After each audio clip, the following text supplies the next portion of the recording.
Hudyo po ang Panginoong Jesus. At ang kayamanan ay sa mga Hudyo. But praise the Lord, there's a new mystery. Yung mystery dati ay nireveal po in time of Paul. And this mystery ngayon, Paul talking about the wealth of the righteous, the wealth of the Christian. That's yung po ang topic ng Ephesians, no? The wealth, the walk, and the warfare of the Christian. Ngayon po, binabanggit niya rito, yung position mo, yung wealth mo. Sinabi, since yung mga Ephesians, hindi po mga Hudyo yun, tulad natin mga Hentil. Pag hindi ka Hudyo, Hentil ka. Na, meron po ba Hudyo rito? Jew? Wala ako nakita matamas ang ilong, matatangos sa ilong malimit lang. Pero meron dito. Pero, kung ikaw hindi Hudyo, Hentil ka, at lahat po tayo kasama. Ang maganda ho dito, sa New Testament, ito po ang nangyari, kasama na po tayo. Kaya po yung sasabi ni Lord na, the first will be the last, and the last will be the first. Hindi po sinasabi yung late ka na naman, kaya, late ka, tapos ikaw pa yung nabiyayaan, hindi po yung naibig sabihin nun. So, it talks about Jew and Gentile. Sila yung nauna, sila po yung nahuhuli ngayon. Kung konti pa lang ang Messianic Jew ngayon, mas marami po yung mga Gentiles na tinanggap yung gospel. Kaya sabi rito, tayo mga Hentil, sabi rito, we are fellow heirs. Sabi mo, heredero pala tayo eh. Amen? Members of the same body. And partakers of the promise in Christ Jesus through the good news. Mga heredero, andito po ngayon. Amen? At kung tulong nito ni Lord ay available sa... Maganda po sa Message Bible. Gusto ko lang makita natin sa light ng The Message Bible. The mystery is that people who have never heard of God and those who have heard of Him all their lives stand on the same ground before God. So yung mga Hudyo, sabi natin, chosen people yan.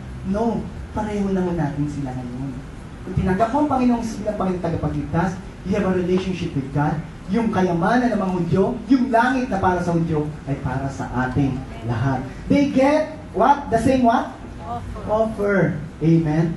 Magagalit tayo pag yung offer doon sa kabila, na maraming incentive, at ikaw yung kinausap ng sales person, konti lang, at nalaman mo yung kaibigan mo pala, ganun ang kaya, wala, nalulungkot ka.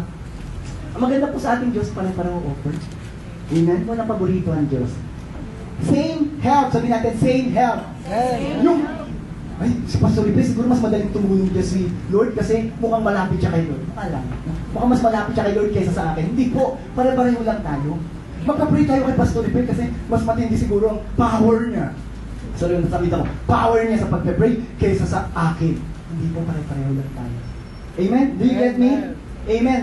Kaya lang po, sabi rin ng Bible, you can ask your leaders, no, your elders to pray for you. Nasa Bible po yun. So hindi po natin knowledge yun. You can ask us to pray for you. But pag yun ang isip mo na mas malakas ang kapangyarihan, ang Holy Spirit ni yung pa yung word ang lakas ng Holy Spirit ng puti kaysa din sa itim din tayo sa puti. Amen? Ang lakas ng Holy Spirit ng pastor dahil nakabarong na puti. Huwag na doon sa song leader na hindi po pare-pareho lang po. Amen, church? Amen. Sabi ron, the effectual fervent prayer of the righteous man availeth much. Righteous tayo lahat and we can pray for them. Amen, church? Tuloy ho natin. So, same help. Same promise in Christ Jesus. The message is accessible and welcoming to everyone. Ang ganda mo nung across the world. Narinig ko lang ito sa increase ng salary.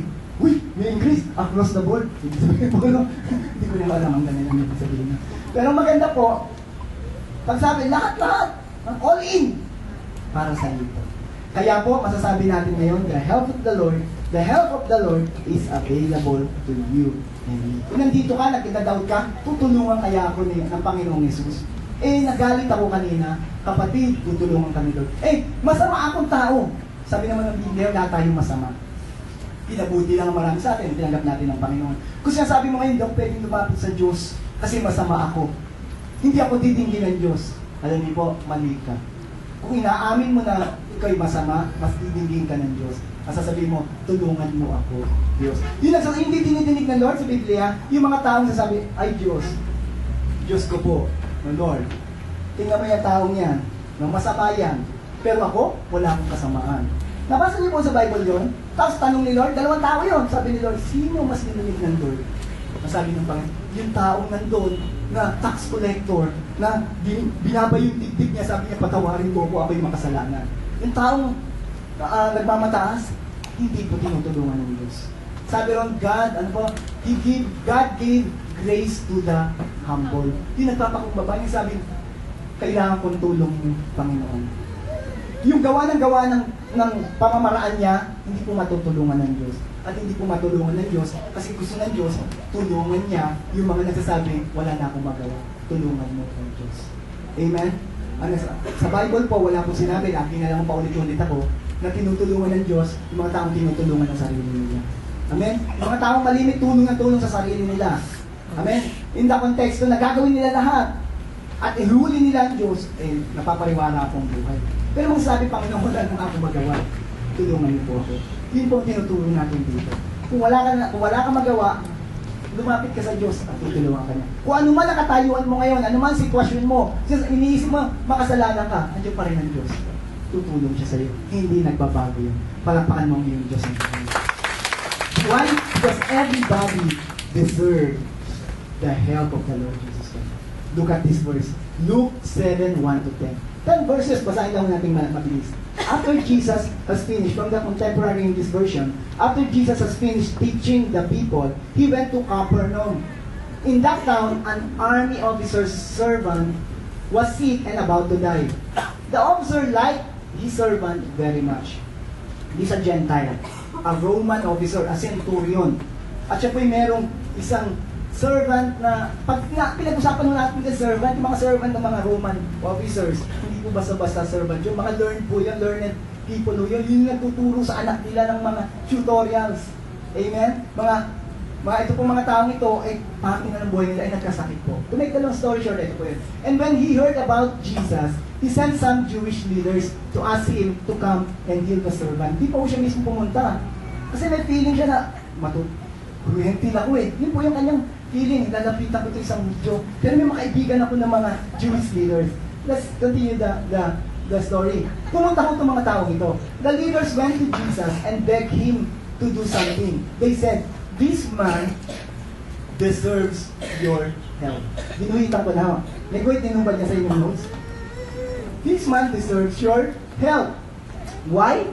He loves our nation. The nation of Israel. Ang Panginoong Isus po by physically po siya isa Israelite. Amen. He loves our nation and even built us a meeting place. Ano pong sagot ni Lord? Umangalo ba siya? Nung sinabing, this man deserves your help? Amen? Hindi po. Sabi, hintil yan Paano tutulungan ba yan? Deserve ba yan sa tulong ko? Hindi po siya. Wala siyang reaction na gano'n. Tingnan mo natin yung kanyang reaction. Meaning, hindi niya sinabi na, nga, kailangan niya yan vocally, pero makita mo natin sa action ni Lord na hindi ho siya nag-oppose sinabing, itong taong ito, itong centurion na ito, itong hentil na ito, hindi niya kailangan, hindi ko pwede tulungan yan. Kasi manghudyo lang kailangan ko tulungan. Hindi po, hindi siya nagsalitang ganun. Yung action niya ay magsasabi na totoo ito sinasabi nito na itong taong ito, kailangan ng tulong. At gusto ko lang patutuhanan sa inyo, lahat po tayo, deserve natin ang tulong ng Diyos. Bakit po? Kasi ginawa tayo ng Lord na mahina. Bakit po tayo ginawa? Amen? Na mahina. Walang Superman dito, amen? Si Superman nga may kryptonite pa Di po ba? Ibig sabihin nun, meron tayong limitasyon. Ginawa tayo ng Diyos na may limitasyon upang tayo lumapit sa Kanya at kailanganin natin ang tulong niya. Ginawa ka ng Lord na helpless kasi siya magiging helper mo. Are you with me, church? Amen. Amen. So sabi ni Lord, so Jesus went with them without any opposition sa kanyang part. The Lord Jesus went with these Jewish leaders. When Jesus wasn't far from the house, the officer sent some friends to tell him. So yung sabi, pumunta. Sabi ng officer, nabalitaan niya, prominent person So mabilis ang text sa kanya. Pumayag si Jesus. Andiyan na. Hindi, wala pang text nun. So meron nauuna na. By mouth lang yun. Ganun ba? So sabi niya, Lord, nagpadala naman siya ng isang emissary. Lord, don't go to any trouble for me. I'm not good enough. Yun po maganda dito I'm not good enough for you to come into my house. Ito, tuloy natin. And, ito, I am certainly not worthy. No? Ibig sabihin, I don't deserve you to come into my place.